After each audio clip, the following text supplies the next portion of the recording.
benar-benar ilmu yang kita pelajari belum tentu bisa diaplikasikan langsung kepada masyarakat. Nah, di situ menurut saya itu sebagai titik balik terberat saya di situ.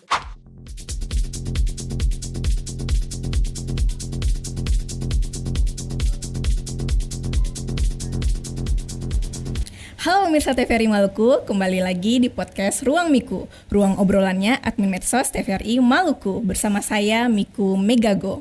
Pemirsa, tidak semua orang memilih untuk bekerja di kota besar. Ada juga yang memilih untuk kembali ke daerah dan mengabdi untuk masyarakat. Salah satunya profesi dokter. Namun, dokter yang bekerja di daerah kepulauan tentulah tidak mudah.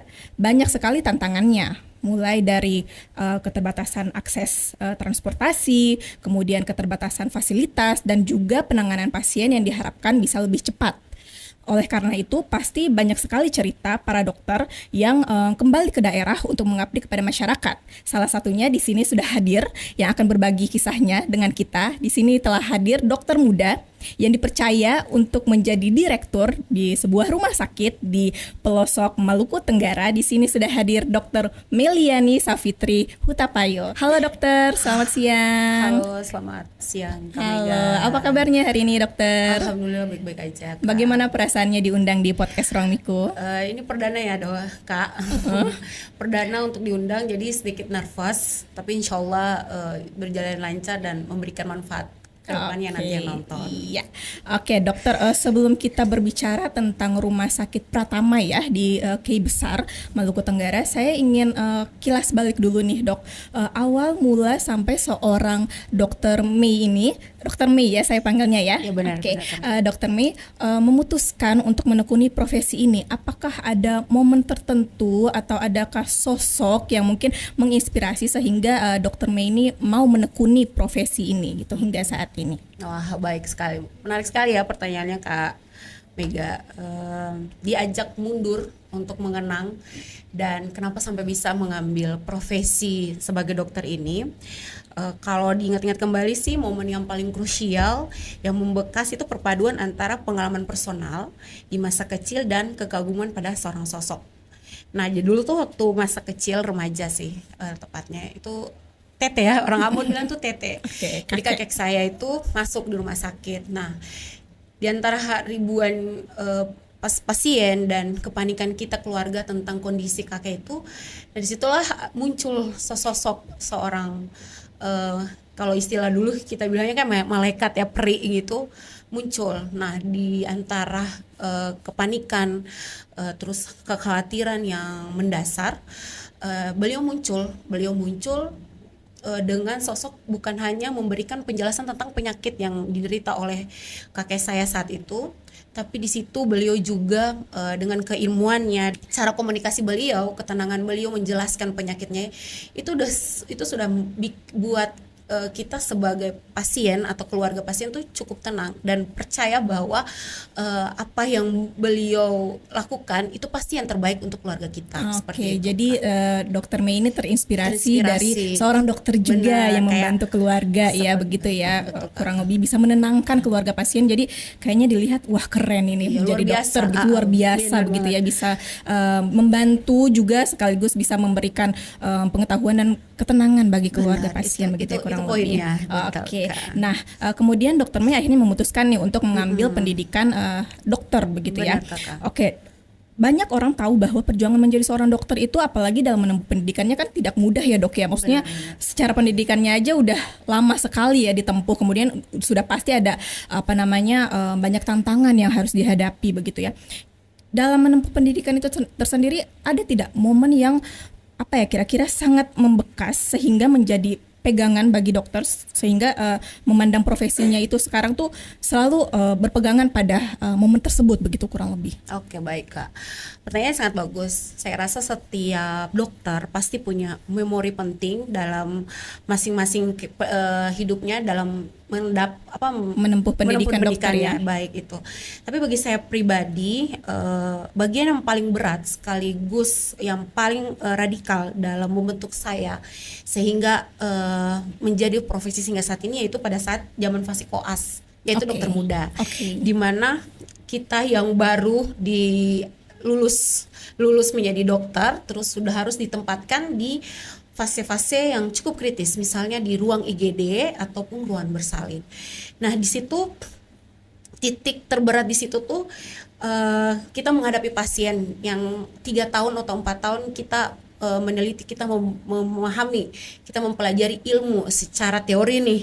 Setelah dihadapkan oleh pasien atau manusia nyata tuh pasti ada tekanan tersendiri. Pas Pada teori itu kayaknya kayak, masih tenang, pas masih, praktiknya ya benar karena seperti itu. Dan itu di fase-fase seperti itu, apalagi fase koas ya, kita bilangnya fase koas itu benar-benar ilmu yang kita pelajari belum tentu bisa diaplikasikan langsung kepada masyarakat. Nah, di situ menurut saya itu sebagai titik balik terberat saya di situ, kayak ini gimana nih saya bisa ambil keputusan untuk apakah sesuai, apakah keputusan saya ambil ini sudah benar tepat atau betul, belum. seperti itu Kak. Jadi disitulah, jadi dari yang kalau ditanya yang paling membentuk saya yaitu tekanan saya waktu saya koas. Di situ cara kita bagaimana menangani pasien, watak pasien, dari situlah kita belajar dan akhirnya membentuk saya hingga saat ini. Oke. Nah, Dokter Mei, kan banyak nih ya, kurang lebih banyak lah ya dokter yang lebih memutuskan untuk bekerja tuh di kota besar begitu Dokter Mei, karena secara fasilitas dan peluang karir mungkin lebih terbuka, lebih banyak gitu ya, lebih terjamin begitu ketimbang kembali ke daerah gitu. Nah, kira-kira apa yang membuat Dokter Mei akhirnya memutuskan untuk kembali ke Maluku? Benar, ini pertanyaan yang sangat-sangat jujur, yang memang itu realita yang dihadapi oleh kita lulusan baru, di mana di kota-kota besar menjanjikan fasilitas ilmu yang sangat baik daripada harus kembali ke daerah terpencil. Pertama yang akhirnya menjadi motivasi saya untuk kembali, pertama Maluku adalah rumah saya. Kemudian momen spesifik yang menatap langkah saya adalah ketika saya menyadari bahwa di kota besar kehadiran saya mungkin hanya menjadi 1 dari 1.000 dokter. 1.000 dokter yang ada. Tapi kalau di Maluku, kehadiran ilmu, kehadiran saya khususnya untuk di Rumah Sakit Pratama Ki Besar Maluku Tenggara, itu kehadiran saya bukan cuma soal ilmu dan pemikiran saya, tapi kehadiran saya itu memberikan dampak, memberikan sesuatu yang bermanfaat atau mengubah seseorang yang membutuhkan, yang fasilitasnya kurang, terutama dulu tuh dokter sangat kurang. Dengan kehadiran kami, dokter-dokter yang mau mengabdi di Maluku Tenggara, khususnya Kepulauan Ki Besar, itu menjadikan dampak langsung yang mengubah hidup seseorang, di mana saya bukan hanya sebagai garda terdepan untuk mengobati atau mengobati pasien atau memberikan terapi-terapi yang efektif untuk pasien itu, tapi bagaimana cara kita berempati, bagaimana cara kita memberikan penjelasan, memberikan semangat, masukan dengan berbagai banyak keterbatasan, dimulai dari ekonomi, pemahaman mereka tentang kesehatan, apalagi kan kalau di biasa kalau kita lihat masih ada pemikiran bahwa ini mungkin diguna-guna seperti itu. Tapi dari situlah kita memberikan pemahaman yang baik kepada mereka supaya kehadiran kita bukan hanya sebagai dokter untuk menyembuhkan, tapi bisa menjadi juga mengedukasi sebagai pilar yang ini ada patokan nih anak negeri kita, apalagi saya aslinya dari sana, anak negeri kita mampu memberikan peluang dan memberikan harapan yang baru untuk Ki Besar seperti itu. Oke, wah mulia sekali dokter, keren banget. Oke, dalam pertimbangannya untuk kembali ke Ki Besar sendiri, apakah ada keraguan sebelumnya ketika akhirnya mantap nih harus balik ke Ki Besar, ataukah sebelum akhirnya mantap itu sebenarnya ada ragu-ragunya dulu, atau bahkan mungkin ada hal-hal yang akhirnya harus dikorbankan untuk akhirnya bisa kembali ke Ki Besar? Betul Kak, benar banget. Tentu saja saya rasa tidak realistis ya kalau saya bilang keputusan ini tanpa ada peran batin dan keraguan ya, ketika semua manusianya tuh punya mimpi dan kenyamanan masing-masing untuk lebih berkembang, lebih maju seperti itu. Jadi keraguan terbesar saya di awal itu saya rasa takut akan isolasi profesional, dimana Kenapa saya bilang begitu? Karena di kota besar itu akses untuk seminar, untuk pembaruan ilmu secara instan itu atau komunikasi langsung secara spesialis kepada dokter-dokter spesialis senior itulah sangat mudah. Tapi kalau di Maluku Tenggara itu sangat terbatas. Sangat terbatas. Nah itulah, jadi kalau saya di pulau terkecil ini, saya selalu berpikir apakah ilmu saya akan mandek nggak seperti itu, ataukah saya bisa berkembang secara akademis atau tidak, seperti itu kan. Jadi kalau bicara pengorbanan, yang paling berat adalah jarak, seperti itu Kak. Jadi awalnya Dokter May ini agak ragu karena jaraknya jauh, dan juga apakah secara keilmuannya ini bisa bertambah atau enggak gitu ya, karena akses untuk seminar gitu-gitu mungkin dirasa terbatas nih gitu dibanding dengan kota besar. Tapi akhirnya mantap nih, harus balik ke daerah profesional gitu ya. Harus menurunkan ego ya Kak, untuk bekerja di fasilitas yang ada di daerah-daerah terpencil. Keren banget. Kemudian ketika Dokter May sudah kembali nih ke daerah mengabdi begitu, apakah kemudian sesuai dengan mungkin ekspektasi dari Dokter May ketika saya kembali ke daerah, kurang lebihnya akan seperti ini. Nah, ketika sudah sampai di K dan menjalani profesi kedokterannya ini sendiri, apa Dok yang kira-kira apakah sesuai kenyataan yang ada di ekspektasinya dokter atau bagaimana Dok? Jujur saja antara bayangan di kepala dengan kenyataan di lapangan itu sangat-sangat berbeda jauh ya Kak. Kalau kita berhadapan dengan awalnya berfokus kayak ini cuma keterbatasan alat atau keterbatasan obat-obatan kayak gitu. Jadi ya udah, masih bisalah ada alternatifnya. Tapi setelah kita didatangkan secara nyata keterbatasan pasien dengan kondisi khusus dan keterbatasan alat dan segala macamnya, itu kita harus kayak berputar otak untuk bagaimana cara mengatasinya. Bukan hanya itu aja. Setelah kita sudah memberikan penanganan, pasien seperti ini harus dirujuk ke tempat yang sesuai dengan tipe atau fasilitas yang tersedia. Tapi ternyata tidak sesuai, dan situ kita harus berpikir bahwa gimana caranya untuk lebih cepat menangani pasien, lebih sigap lagi ya. Dalam mengambil keputusan begitu ya. Betul, terkait dengan kesehatan. Dokter May ini setelah kesehariannya menjadi dokter gitu ya, melayani pasien, tapi kemudian bukan tiba-tiba juga, kemudian diberi mandat gitu ya untuk menjadi pemimpin begitulah ya, direktur di sebuah rumah sakit. Apakah ada tantangan tersendiri? Apakah ada tantangan besar mungkin yang dihadapi ketika sebelumnya menjalani rutinitas sebagai dokter, kemudian sekarang juga ada tanggung jawab baru juga gitu, sebagai pemimpin di sebuah institusi begitu. Apa tantangannya?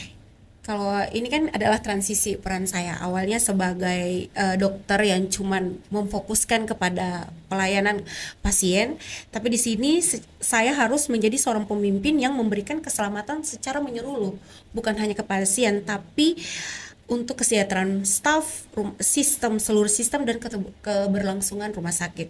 Di sini tantangan terbesar saya adalah bagaimana menggerakkan keterbatasan agar menjadi sebuah efektivitas pelayanan di Kepulauan K besar. Nah, itu yang menjadi tantangan terbesar saya. Bagaimana saya mengubah budaya kerja dan menjaga motivasi staff yang bukan hanya untuk datang kerja lalu absen pulang seperti itu, tapi bagaimana memberikan motivasi dan semangat kepada pelayanan ini adalah sebagai tanggung jawab kita sebagai institut kesehatan, pemerintahan kesehatan, bagaimana kita mengorbankan dan memberikan penjelasan kepada pegawai untuk memberikan pelayanan yang secara baik dan menyeluruh. Jadi lebih ekstra ya Dokter May sekarang ya kerjanya ya. Awalnya fokusnya cuma ke pasien, sekarang ke fokusnya juga ke staf juga begitu ya. Seru banget nih Dokter May ya penjelasannya. Untuk pemirsa Ruang Miku, jangan kemana-mana dulu. Kita akan lanjut lagi ngobrol-ngobrol dengan Dokter May. Jangan kemana-mana, tetap di podcast Ruang Miku.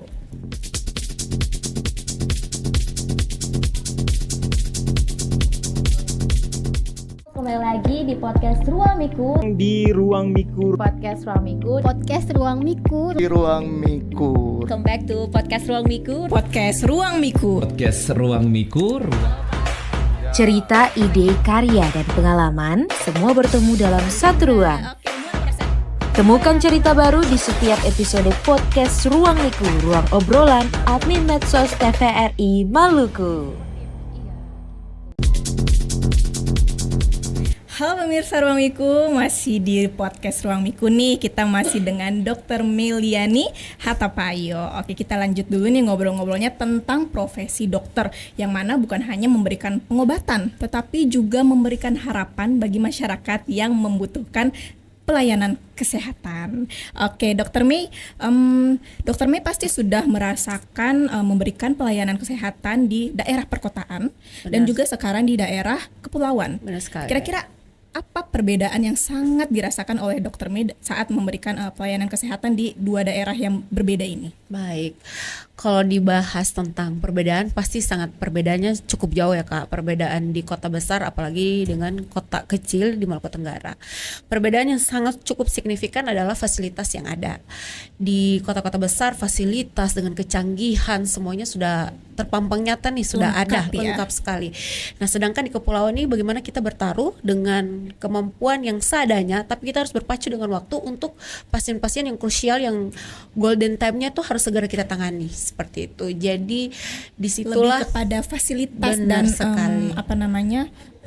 kecepatan benar sekali Kak. dalam memutuskan apa yang harus kita lakukan iya, kepada tindakan pasien kesehatan ini. yang harus diambil ya Benar dok ya. banget sekali, Oh Kak. itu yang paling terasa ya Iya. dok ya. Nah di situ yang benar-benar kita memicu pada tindakan sikap dan harus cepat mengambil keputusan di segala keterbatasan yang ada di kepulauan kita Maluku Tenggara. Oke, Seperti itu. nah sudah sekian lama ini dokter mengabdi di daerah kepulauan.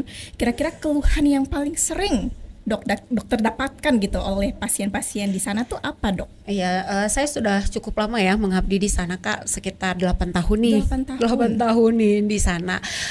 Untuk penyakit-penyakit yang paling sering dirasakan di sana tuh yang paling sering itu adalah penyakit saluran nafas. Saluran Iya, nafas. itu paling sering banget karena mungkin karena perbedaan iklim atau mungkin kebanyakan di tengah laut ya, udara cukup, perbedaan udara tuh cukup. Oh secara lingkungan tempat tinggalnya pun lebih banyak benar. laut sehingga banyak terserang infeksi saluran nafasnya. Oh, saluran Apalagi sana tuh nafas. sangat kering Kak, Oh, cukup oke. kering. Jadi Oke. banyak banget, apalagi kalau misalnya pekerjaannya sebagai tumbuh batu, itu kan sana ada pekerjaannya tumbuh batu. Di sana tuh mengeluh terjadinya infeksi saluran nafas atas. Nah itu juga yang pertama. Yang kedua adalah banyak penyakit tidak menular ya, seperti stroke, terus darah tinggi, terus penyakit jantung, itu juga cukup signifikan, cukup banyak di sana seperti itu. Oke, dari sekian banyaknya keluhan yang dokter dapatkan yang mungkin bisa dibilang agak berbeda dengan keluhan di masyarakat perkotaan ini, kira-kira kebutuhan kesehatan apa yang paling mendesak yang kira-kira orang di sana tuh butuhkan dok? Kalau kebutuhan yang mendesak itu tergantung ya, kalau penyebab penyakitnya itu apa. Kalau misalnya pasien yang paling sering cukup banyak yaitu penyakit stroke, itu paling sering dibutuhkan itu CT scan paling ya. Tapi untuk melihat kondisi kita yang masih sangat terpencil, sebenarnya kebutuhan yang paling sangat kita butuhkan di sana adalah adanya dokter spesialis untuk lebih dirasakan lebih banyak lagi manfaatnya di masyarakat. Oke, nah tadi kan kita juga udah ngobrol-ngobrol nih di segmen pertama juga kan, dokter bilang di sana itu mungkin lebih ke tantangannya tentang fasilitas salah satunya juga. Betul. Ya, dan juga mungkin akses transportasi gimana dok? Apakah ada tantangan juga atau Iya, ya lumayan? bener. Nah, Oke. karena kalau kita ketahui kan Kepulauan Maluku ini kepulauan ya. Jarak kami terutama Kiai Besar untuk ke misalnya Kota Tual untuk fasilitas rumah sakit yang lebih lengkap misalnya tipe B atau tipe A. Nah, kita harus perlu menyeberang ke sana, Kak. Nah, itu adalah salah satu kendala kita terbesar yaitu letak geografis, di mana kalau misalnya pasien-pasien yang butuh penanganan lebih optimal di rumah sakit tipe A atau tipe B, kita harus menyeberang, Kak. Kalau di kota-kota besar, kalau mau rujukan ke tipe yang rumah sakit tipe A, tipe B, itu tinggal telepon ambulans, terus mobil datang, jemput, antar. Oke. Tapi kalau kita di Kiai Besar, kita kendalanya adalah kita harus memantau terlebih dahulu apakah ada gangguan cuaca, misalnya cuaca ekstrim seperti ombak atau ombak hujan badai seperti itu. Nah, kalau misalnya ada pasien yang harus dirujuk tapi kondisi cuacanya tidak mendukung, itu menjadi suatu tantangan juga buat kami seperti itu, Kak. Oke, jadi tidak seperti di perkotaan yang Yang langsung langsung, ya ya, tinggal benar, Kak. telepon bisa Iya, langsung kita sementara langsung. untuk daerah Betul. kita memperhatikan banyak aspek ya, salah satunya juga cuaca begitu benar ya. banget, Kak. Oke. Nah, dari banyaknya tantangan yang dihadapi dalam pelayanan kesehatan di daerah kepulauan, untuk meningkatkan kualitas pelayanan kesehatan di daerah, apa sih langkah atau aksi nyata mungkin dari dokter yang sudah dokter lakukan untuk sebagai upaya dokter sebagai tenaga kesehatan untuk meningkatkan kualitas pelayanan kesehatan di sana gitu, Dok? Iya, baik, Kak. Jadi keberlangsungan ataupun kendala-kendala yang kita hadapi ini, kita tidak pernah terlepas dari namanya perhatian dari pemerintah, terutama stakeholder misalnya kepala dinas kesehatan ataupun petinggi-petinggi di rumah sakit di Kabupaten Maluku Tenggara. Dan alhamdulillah perhatian dari pemerintah, terutama ke pemerintah Kabupaten Maluku Tenggara, itu sangat cukup baik untuk memperhatikan kesehatan masyarakat KI besar seperti itu, Kak. Nah, di sini pemerintah selain langkah yang pertama adalah mendirikan rumah sakit Pratama KI besar pertama di Kepulauan KI besar sendiri. Nah, di situ juga pemerintah juga melakukan berbagai macam aspek, yaitu tentang kerjasama di Universitas Handal untuk mendatangkan dokter-dokter spesialis. Itu yang pertama, Kak. Yang kedua juga adanya sistem telemedicine, di mana kalau misalnya keterbatasan dokter spesialis pun kita bisa menggunakan akses telemedicine itu untuk langsung bisa konsul kepada dokter-dokter spesialis yang bisa kita hubungkan sesuai dengan keluhan atau penyakit dari masyarakat tersebut. Oke, jadi sudah banyak nih ya aksi kolaborasi juga ya dari rumah sakit dan juga pemerintah begitu ya, kurang lebih. Dari sekian banyaknya pasien yang sudah Dokter Mei tangani, pasti ada kisah atau pasien dengan mungkin case yang paling membekas begitu, Dokter Mei, di daerah kepulauan yang Dokter Mei tangani. Kira-kira ada tidak satu kisah yang mungkin atau satu case yang menarik gitu yang menarik, yang sangat membekas di Dokter Mei sendiri gitu? Kalau bicara pengalaman kisah kita mengobati atau melakukan pelayanan di KI besar tuh hampir semuanya punya kisah, hampir semuanya membekas ya, Kak. Karena rata-rata di KI besar selain keterbatasan alat medis, itu keterbatasan dari pasien sendiri pun juga menjadi salah satu tantangan, dimana kayak seperti pasien yang datang dan membutuhkan pengobatan yang harus lebih tingkat lanjut, tapi keterbatasan biaya. Dan nah di situ juga kita sebagai dokter harus tetap mampu memberikan pelayanan dengan maksimal walaupun dengan keterbatasan. Ada beberapa kasus pasien yang cukup membekas hingga sampai sekarang, dan alhamdulillah pasiennya selamat. Itu pasien pasca stroke. Nah, itu untuk rujukan lebih lanjut, penanganan lebih lanjut untuk spesialis itu harus diberangkatkan dari Kebesar harus itu pernah dibilang harus rujuk ke Ambon untuk penanganannya lebih lanjut. Tapi karena keluarganya menolak karena keterbiasaan anggaran, dan saat itu tuh pasiennya cuma berdua, kakek dan nenek aja, anaknya sudah tidak ada. Nah, di situ kita dituntut untuk tetap memberikan pelayanan, pelayanan menyeluruh untuk sampai hingga akhirnya pasien tuh bisa sembuh. Nah, di situ alhamdulillah kami dokter-dokter di sana memberikan mengarahkan seluruh kemampuan kami untuk memberikan pengobatan tetap memberikan kolaborasi untuk tetap dengan dokter spesialis, tidak perlu dirujuk tapi memberikan pengobatan yang secara spesifik untuk kesembuhan pasien. Dan alhamdulillah dengan keterbatasan semuanya pasiennya akhirnya sembuh dan selamat hingga sampai sekarang. Walaupun fasilitasnya terbatas tapi bisa dimaksimalkan ya. Oke. Nah, dari sekian banyak kisah melayani pasien ini, sudah pasti terpatri ada makna pengabdian tersendiri begitu menurut Dokter Mei. Nah, menurut Dokter Mei, makna pengabdian itu sendiri apa, Dok? Baik, kalau menurut saya mengabdi itu, kalau zaman sekarang nih kayaknya mengabdi dengan kata ya udah pasti dibalas jasanya atau pengabdiannya tuh oleh Tuhan Yang Maha Esa ya Kak. Karena dilihat sekarang itu dengan efisiensi kita dituntut untuk harus tetap mengabdi.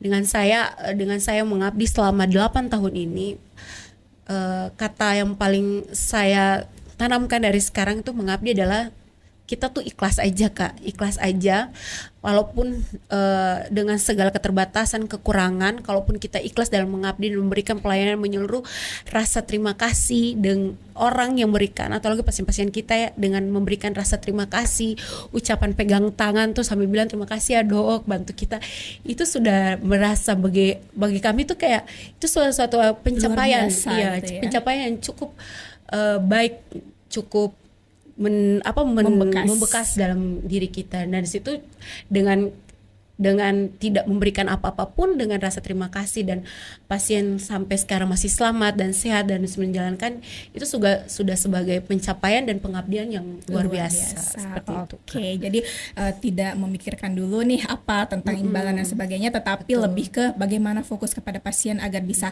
sehat dan juga sembuh, Iya, begitu ya benar Dok banget, ya. kayak gitu. Oke, dokter, ini banyak generasi muda juga nih Benar-benar. di Maluku yang bercita-cita untuk menjadi tenaga kesehatan seperti dengan Dr. Mi. Kira-kira apakah Dr. Mi punya pesan mungkin untuk para generasi muda di Maluku yang ingin menjadi tenaga kesehatan atau dokter seperti Dr. Mi? Baik, untuk adik-adik dan generasi muda yang sekarang lagi menjalani masa pendidikan secara ilmuwan ataupun koas nantinya, pesan saya adalah yang punya mimpi besar memakai jas putih atau seragam kesehatan, ada beberapa hal yang kalian harus tekankan dalam diri kita. Yang pertama adalah memiliki niat yang kokoh melampaui sekedar status atau profesi. Jadi kalau kita punya niat yang kokoh, niat yang baik untuk melakukan pelayanan, untuk tekad bahwa kita akan jadi dokter, kedepannya adalah menjadi dokter yang mampu bisa menangani pasien, walau bukan cuma secara pengobatan tapi lebih secara menyeluruh, empatinya, pesan-pesannya seperti itu. Oke, itu dia tadi pesan untuk para generasi muda yang ingin menjadi dokter yang hebat seperti Dr. Mi. Amin. Semoga bisa lahir banyak generasi muda di Maluku yang menjadi tenaga kesehatan sesukses Dr. Mi. Amin, ya Allah. Amin. Oke, Dr. Mi, terima kasih sudah hadir dan berbagi di Ruang Miku.